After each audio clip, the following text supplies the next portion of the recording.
With these steps complete, you're then ready for the installation of the bolt-together prisoner transport unit. Place a half-inch sheet of plywood or MDF between the van floor and the bolt-together unit. Some models with sliding cargo doors have room for only 1/8 to 3/16 inch of laminate between the floor and the insert. Alternatively, you may use the cargo mat if it was supplied from the chassis manufacturer. For 8-foot models, the plywood should be 8 feet long. For 9-foot 6-inch models, the plywood should be 115 inches long.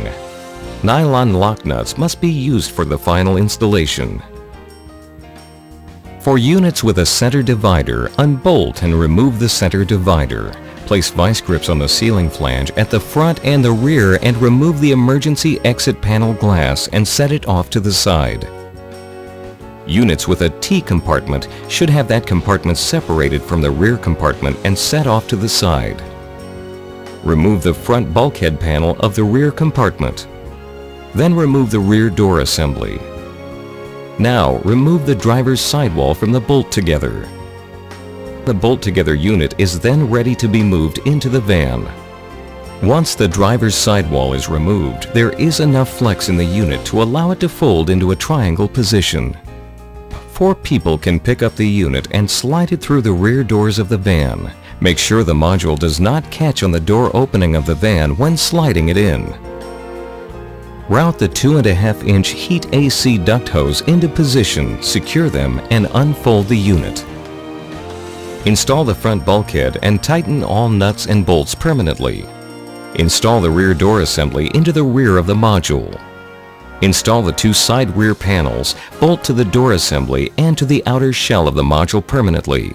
You may wish to use a couple of self-tapping screws to tighten the gap between the seat and rear door assembly. Remember to stay below 12 inches, the height of the seat. Slide the unit to the rear of the van as far as possible and center side to side. Note, be careful not to pinch any factory wiring in the upper rear corners of the van. You may need to enclose the wires in loom or rubber hose. Then install the driver's side wall and seat. For 2 compartment units, install the center divider, making sure that the divider sits on the angle welded to the floor. Bolt all units permanently. Before securing the module to the floor of the van, always check under the van to make sure the area you have selected to bolt through the floor does not interfere with gas fills, gas tanks, chassis frames, floor flanges, or heat shields. The bolts and nuts must be accessible. At the front of the unit, drill and bolt the 1/4 inch, 3-inch by 3-inch angles to the bolt together. Then bolt the angle and the plate to the floor. At the rear of the unit, the door strip, threshold, floor of the bolt together, and the floor of the van should be bolted with the included 3/8 inch bolts. 6 bolts total across the door opening. If your unit has dual doors, then install 3 bolts in the door opening. We have provided a silicone type of caulking to seal all seams except for the emergency exit panel. This will make the bolt together easier to clean. Connect the 14-gauge red wire for the lights to the console. Connect any other auxiliary lighting to the switch console. Please note that all wiring that passes through a metal hole must have a grommet installed in the hole and loom placed over the wiring. Any wire that might rub on metal should be protected with a loom. Screw the switch console to the floor between the cab seats. Run 8-gauge red wire with maxi fuse from the console through the floor and under the hood to the battery.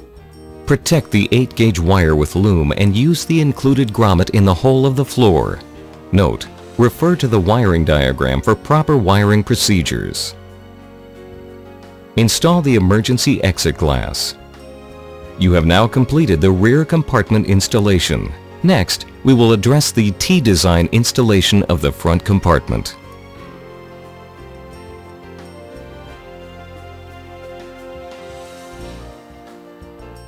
The MAVRON T design bolt-together models utilize the rear van doors and the side cargo door.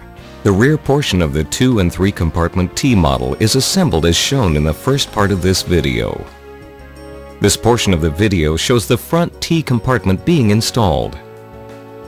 The rear compartment should be assembled except for the top of the middle bulkhead, the center divider, and the driver's side wall. Make sure the 2.5-inch duct hose has been connected to the outlets for the rear compartment and that the hose is pulled forward.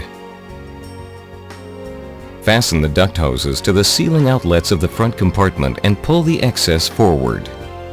Run the red wire for the lights to the front console. Use awls to line up the holes in the front compartment, the bulkhead, and rear compartment along the top. The rest of the holes may be bolted using the nylon insert nuts. Install the front bulkhead. Now you can bolt in the front seat. Caulk the vertical seam formed where the front seat and the front bulkhead come together. Install the side security door assembly. Then, install the emergency exit panel in the mid-bulkhead. Install the side camper step and mounting brackets. And install the center divider in 3 compartment units. Center the insert side to side and as far to the rear as possible without pinching wires in the upper rear corners. Bolt the unit to the floor as we described previously. Then you can install the rear step. Caulk the inside seams of the module with supplied caulking. And now you can complete any wiring and install the center console. If you have a question about the wiring, refer to the diagram provided. Should you need further assistance or have any questions, we are here to serve you. You can call us at 800-551-1498 or visit our website at www.mavron.com. MAVRON Incorporated, leading the way in manufacturing quality, safe, and durable prisoner transport van and truck conversions.